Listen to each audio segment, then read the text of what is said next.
Imagine waking up not in your bed, not in your time, but in a different world entirely. No soft sheets, no morning coffee, no phone buzzing on the nightstand. You blink open your eyes to find stone walls sweating from summer heat, a mattress made of straw, and the unmistakable smell of damp wool.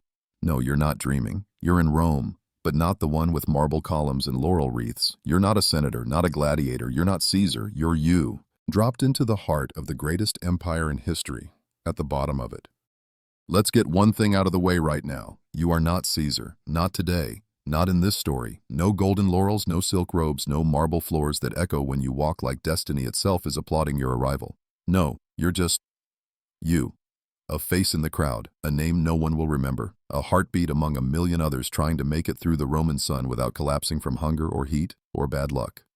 Welcome to the bottom of Rome. It's noisy here. The street never sleeps. The walls never rest. And the gods? Well, they don't always listen when you pray. You don't live near the Forum or on some quiet villa estate with olive trees swaying in the breeze. You live in a creaking, half-rotting apartment block called an insula. On the 4th floor if you're lucky, the 5th if you're poor, and the roof if you're desperate. There's no running water, no kitchen, no bathroom, and the only window you've got is a hole in the wall that sometimes lets in a pigeon. Your mattress is straw. Your blanket smells like old bread and older regrets. And if the guy upstairs drops his clay pot again, you might not have a ceiling in the morning. This isn't the Rome from postcards. This is the Rome built on survival. You wake up before dawn not because you're ambitious, but because the neighbors are already yelling about fish prices and someone's baby is crying like it's rehearsing for a Greek tragedy. You pull on your only tunic. You grab your chamber pot. And you shuffle down the stairs hoping not to step on something that squishes. This is your Rome. A city where status is measured by floors, survival by how fast you learn to blend in, and peace. Well, peace is a myth. But there's something beautiful here, too, in the way people keep going, in the way a mother soothes her child with a lullaby older than Latin, in the way neighbors, loud, messy, imperfect, still share bread when one of them has none. Rome wasn't built in a day, but it was built by people like you, people who never ruled, but never gave up. And that's a lesson worth remembering. So now, as the first rays of sunlight hit your cracked windowsill and the city starts to growl back to life, you've got one task: make it through the day. But before we step out that door together, let's take a moment to talk about your home. Because where you live says a lot about how you live. And the insula, your crumbling little corner of the empire, it has a story of its own.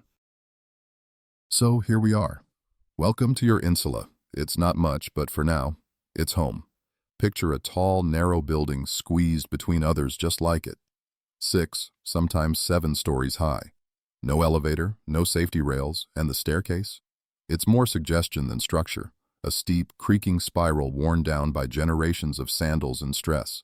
The walls are made of brick, plaster, and hope, held together by wooden beams rotting slowly under the Roman sun. The higher you live, the poorer you are, which means you're probably closer to the pigeons than the plumbing.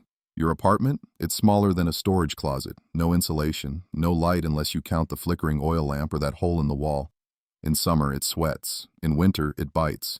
And when it rains, it leaks. Not metaphorically, actually leaks. Still, it's shelter, unless someone lights a fire. See, the insula is a marvel of ancient economics. Fast, cheap, and terrifyingly flammable.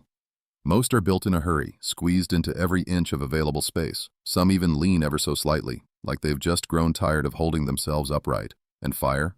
Fire is the monster no one talks about until it's too late. There's no fire department, no emergency exit, just buckets, chaos, and the hope that it starts in someone else's building. In 64 CE, under Emperor Nero, one such fire raged through Rome for 6 days. It swallowed shops, homes, temples. And while the elite mourned their lost marble, it was the insula dwellers, people like you, who lost everything. Some say Nero played the lyre while the city burned. You'd be too busy grabbing your only tunic and helping the neighbor's kids down the stairs to hear any music. And yet, the insula wasn't just a place of danger, it was a place of life, of shared walls and louder stories, of babies born, bread shared, gossip passed between floors like secret messages. It was a place where neighbors became families, where struggle built strange forms of solidarity. Lesson: even in the weakest structures, strength can grow. Even in a fire trap, a home can take root. And you, in this little cracked box of a room, are part of a living organism, one that snores, sings, laughs, and sometimes burns. Now, the sun's rising and your ceiling is still intact. That's good, because it's time to step outside and face something even more chaotic than your insula, Rome itself. Before you can start your day, you've got a problem, a pressing one. And no, it's not philosophical. It's your bladder and your bowels. Because in ancient Rome, nature calls early, and she's not polite. Let's talk about toilets, or rather, the lack of them. In your insula, there is no bathroom. Not even a bucket with dignity. Just a clay chamber pot sitting in the corner, eyeing you like it knows too much. And when it's full, you carry it. Carefully, slowly, down those rickety stairs you just climbed up yesterday. You try not to spill. You try not to slip. And if you do, well, you've just become part of Rome's morning street offerings. But let's say you want to be proper, civilized. So you shuffle off to the nearest latrina, the Roman version of a public restroom. Now, before you imagine privacy stalls and marble floors, let me gently reset your expectations. The latrina is a long stone bench with holes in it. No dividers, no doors, just open air and open conversation. You sit, if you dare, right next to strangers, sometimes across from them. And yes, there is eye contact. Far too much of it. You'll hear business deals being made beside grunts of effort. You might witness someone eating olives while multitasking. And then comes the tersorium, a communal sponge on a stick, dipped in vinegar water, used by everyone. In theory, you rinse it before and after. In practice, it's, let's just say, well-traveled. You hesitate. You wonder if maybe just skipping breakfast would have been better. But this is Rome. There are rules. And if you relieve yourself in the wrong alley, a vigil, one of Rome's underpaid enforcers, might fine you on the spot. Here's the strange part. For the Romans, this was normal. It wasn't shameful, it was social. A place where senators and street sweepers might, quite literally, sit side by side. And if that doesn't say something about Roman class tension, nothing will. The lesson? Even the most private moments become public in a society with nowhere to hide. In Rome, your dignity isn't found behind a closed door. It's found in how well you balance your pot and your pride on the way home. Now, stomach slightly turned and eyes slightly wider, you return to the street. And just in time, too. Because Rome's waking up. The bread is baking, the markets are stirring. And whether you're ready or not, breakfast is calling. Congratulations, you've survived the stairs, the chamber pot, the public sponge, and the pigeon that almost flew into your face. Now, you're hungry. You hope for something warm, comforting, maybe a little sweet. But this is ancient Rome. And unless you're a senator or a god in disguise, breakfast is going to disappoint you. They called it ientaculum, the Roman morning meal. But that word's a bit generous, because what's in front of you is less meal and more mild suggestion of food. A small chunk of yesterday's bread, hard, dry, and dense enough to qualify as a construction material. And next to it, a clay cup of diluted wine, thin, sour, and absolutely not festive. There's no coffee, no eggs, no honeyed oats or warm croissants, just stale crust and adult grape juice for breakfast. Sometimes, if fortune smiles or a neighbor pities you, you might get a smear of garum, a fermented fish sauce so pungent it smells like the sea itself got into a fight with your nose. Other days, maybe a dried fig or a few olives, but those are small luxuries. You eat quickly, standing in the street, or sitting on the edge of a public fountain with other half-awake citizens chewing in silence. No one's talking about dreams or goals or meal plans. They're just trying to wake up without cracking a tooth. And yet, this little breakfast tells us something important. The Romans didn't eat to indulge, they ate to endure. Food, like everything else in your life, is built around function and frugality. Luxury belongs to someone else, someone with a garden, a kitchen, and time to toast their bread in olive oil instead of sun-baking it on a windowsill. The lesson? Comfort isn't a guarantee, it's a currency. And in a city of 1 million, your hunger doesn't matter unless it gets in the way of work. So you finish the last bite of bread. You savor nothing, but at least you're not fainting yet. Because now, the day truly begins. And Rome, the real Rome, is waiting for you. Streets packed with carts, voices shouting in 5 different dialects, and 1,000 ways to get bruised before noon. The bread is gone, the wine has settled, and your stomach, while not exactly grateful, is no longer growling. Now comes the part of your Roman day that never waits. Work. Because in this empire, if you're not rich, you're working. And if you're not working, you're probably not eating tomorrow. Forget punch cards or 8-hour shifts. There are no weekends, no unions, no safety net, just labor. Hard, endless, and done under the watchful eye of someone richer than you. So what do? Well, that depends on which kind of ordinary you are. Maybe you're a bricklayer, climbing scaffolding made of rope and wishful thinking. The sun beats down on your back as you pass clay bricks hand to hand, your palms raw, your shoulders aching. Or maybe you're a porter, carrying jugs of wine and water across town, balancing them on a pole across your shoulders, praying you don't stumble on the broken cobblestones that line every Roman road. Some haul fish, some clean sewers, some spend their entire lives mixing mortar for aqueducts they'll never drink from. And if you're a woman, you might be spinning wool, selling onions in the market, minding children, or doing all three at once while somehow also preparing dinner and patching the roof. Even the good jobs come with splinters. A scribe writes by candlelight until his eyes blur. A messenger runs between districts with scrolls tucked into sweat-soaked tunics.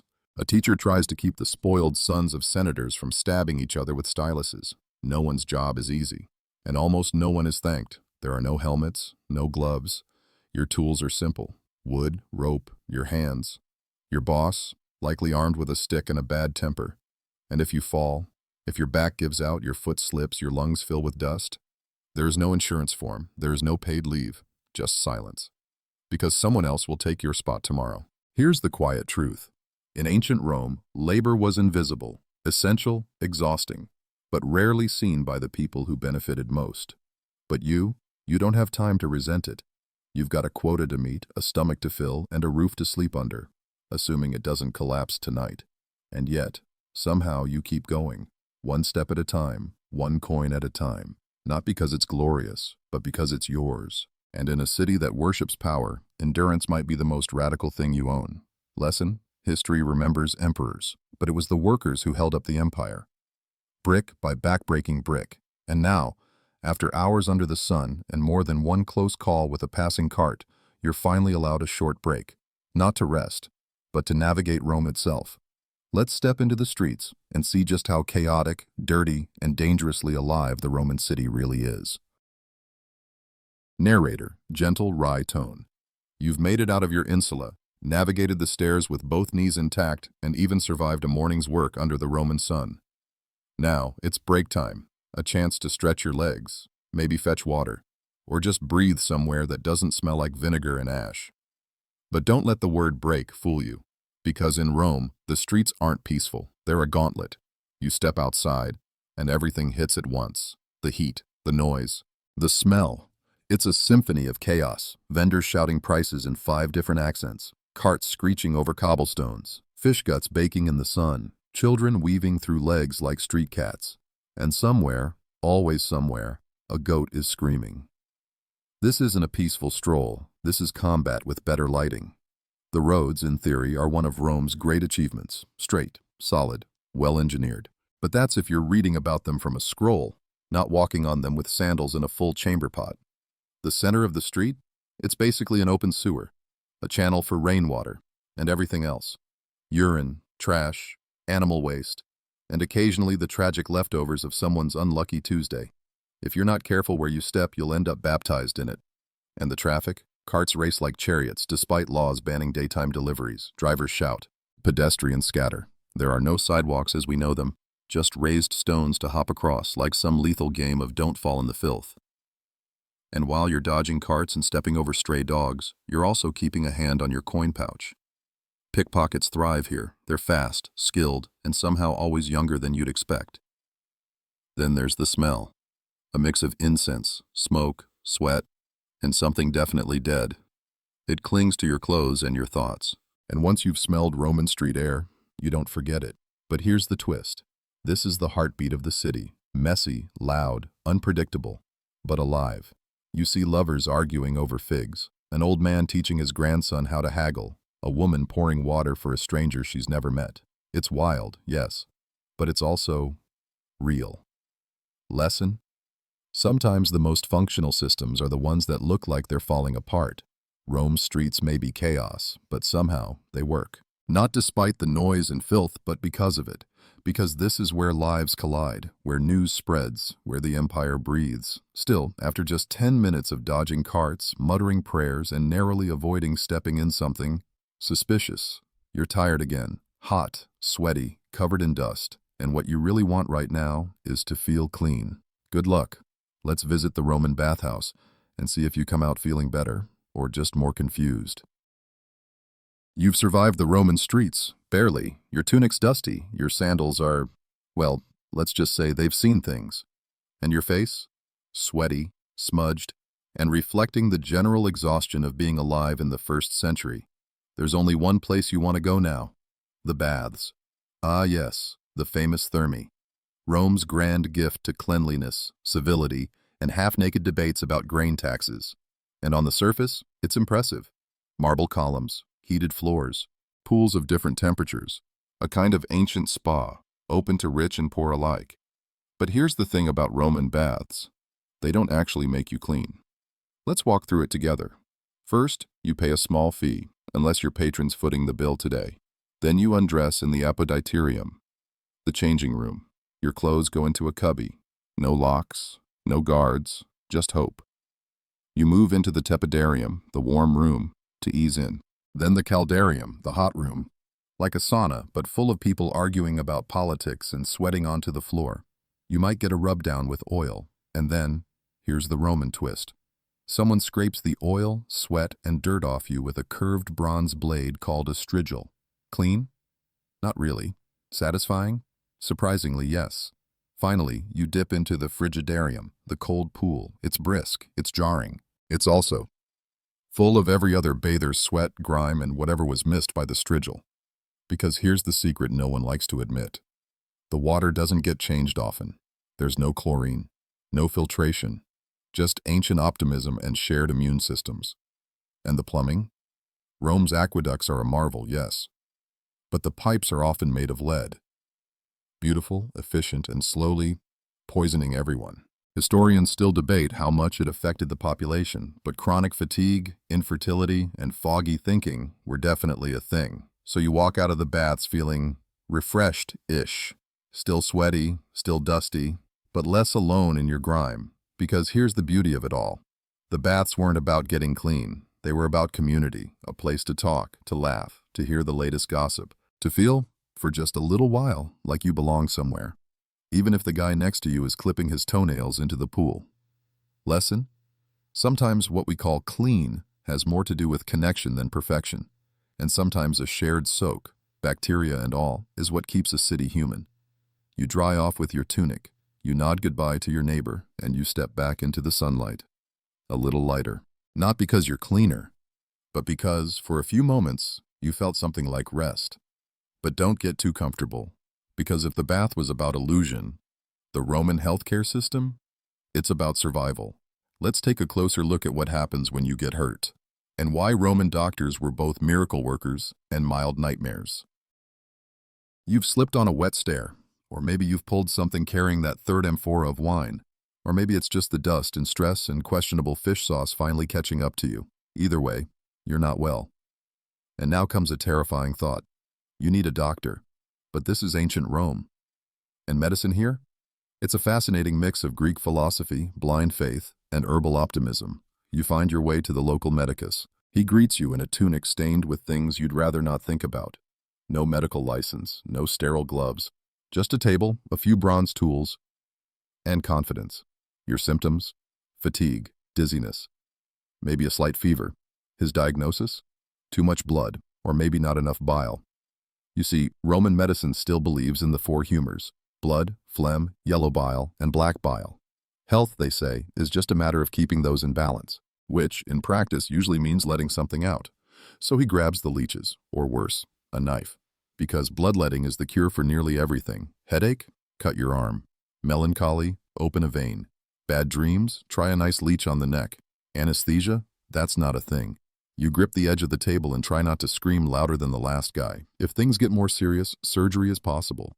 Roman doctors had scalpels, forceps, even bone saws. But antiseptics? Not so much. Wounds might get rinsed in vinegar or wine. Helpful, yes. But it burns like Jupiter's own fury. And infection? Very, very common. Other treatments might include ground-up beetles, goat dung poultices, or sleeping in a temple and hoping the god of healing sends you a helpful dream. Sometimes it works. Sometimes it doesn't. But the doctor will still nod sagely either way. Because remember, he's trained. By which we mean, he once read a scroll, maybe. Still, even in this uncertainty, there's something touching about the effort. About the mother using honey and herbs to treat her child's fever. About the old healer who knows which bark eases a cough. About the neighbor who leaves dried lavender at your door, just in case. The lesson? Health in ancient Rome wasn't about certainty. It was about hope. Hope that nature, gods, and a bit of boiled garlic might carry you through. And sometimes that hope was enough. You leave the medicus sore, bandaged, and maybe still bleeding a little, but alive. And that, in Rome, counts as a win. Now, it's nearly evening. Your bones ache, your stomach's empty, and the day isn't done yet. Let's head home and see what dinner looks like in a world without pasta, pizza, or even the humble tomato. The sun is setting now. Shadows stretch long between buildings, and for a moment, the city exhales. You've made it through a day of sweat, dodging carts, avoiding leeches, and chewing through disappointment. So maybe, just maybe, you deserve a little fun. And Rome agrees. Because when it comes to entertainment, no one does it bigger, louder, or bloodier than the empire. Let's start with the Colosseum. You walk in and the noise hits like thunder. 50,000 voices roar as two men face off in the sand. One armed with a trident, the other with a net and a look of grim determination. This isn't theater, it's not sport, it's survival, turned into spectacle. Gladiators, wild beasts, public executions, even mock naval battles staged with real ships and real drowning. All for the thrill, all for the crowd, and best of all, it's free. Why? Because the state pays for it. Because when people are watching blood, they're not watching politics. It's what the Romans called panem et circenses. Bread and circuses. Feed the people just enough. Dazzle them with just enough. And you won't need their love, just their silence. Elsewhere you could visit the Circus Maximus, where chariots race at breakneck speed, crashes are common, and fans throw punches over team colors. Or catch a theater show full of slapstick, satire, and the occasional dirty joke about Jupiter. Not exactly Shakespeare, but it keeps the crowds laughing. Street corners buzz too. Fire breathers, musicians, ranting philosophers with wild eyes and even wilder hair. If you're lucky, you might even see a trained monkey. If you're unlucky, you might see a thief in the act. But here's what ties it all together. This isn't just entertainment, it's management. A way to let people scream, cry, cheer, without ever questioning why their ceilings collapse or why the aqueduct tastes funny. The noise of the arena drowns out the silence of hunger. The shimmer of performance masks the rust beneath the empire. And you, a citizen of the lower floors, you know this, somewhere deep down. But it still feels good to cheer, to forget, to be part of something louder than yourself. Lesson? Sometimes what distracts us defines us. And sometimes the most dangerous cage is the one that makes you clap. The crowd cheers, another man falls, and you head home under torchlight, heart a little heavier, but not entirely sure why. Tomorrow will come. But for now, you walk through the night, just one more soul in the shadows of an empire. And in those shadows, let's ask, who really keeps Rome standing? Let's talk about the quiet hierarchy and what it truly means to rise or fall. You've done it. You've walked through a day in ancient Rome, from a creaking rooftop bed to the chaos of the street, through sweat, hunger, noise, pain, public sponges, and public entertainment. And now, standing here in the soft Roman twilight, there's one question left to ask. Would you survive? Not just physically, though that's hard enough, but emotionally, mentally, spiritually. Would you survive sharing a toilet sponge with strangers? Would you survive the shame of watered wine and dry bread for breakfast? Again? Would you survive watching your neighbor fall from the scaffolding, knowing no one will come to help, and the work won't pause? Would you survive being invisible? Because that's what most Romans were. Not emperors, not senators, not marble statues in museums, just people. Tired, messy, struggling people, trying to love their children, trying to keep a roof over their heads, trying to stay clean in a world that didn't care if they were. It's easy to romanticize Rome, the architecture, the inventions, the empire. But when you zoom in, really zoom in, you see something far more human and far more familiar. You see a single mother whispering lullabies beside a leaking oil lamp. You see a bricklayer with a twisted back still rising at dawn. You see a boy, barefoot and curious, staring up at a coliseum he'll never enter. And maybe you see a little bit of yourself, because while the tools have changed, our desires haven't. We still want safety. We still crave dignity. We still tell stories to survive. Lesson? Survival isn't about glory, it's about resilience. And every day you wake up, keep going, keep loving, keep laughing. Even through discomfort and noise, you are surviving too. So, would you survive ancient Rome? Maybe not with clean feet, maybe not with all your teeth, but with your stubbornness, your hope, your humor? Yes, you'd survive. And now, as the final candle burns low in your insula, as the voices of the city begin to hush, let's step back and take it all in.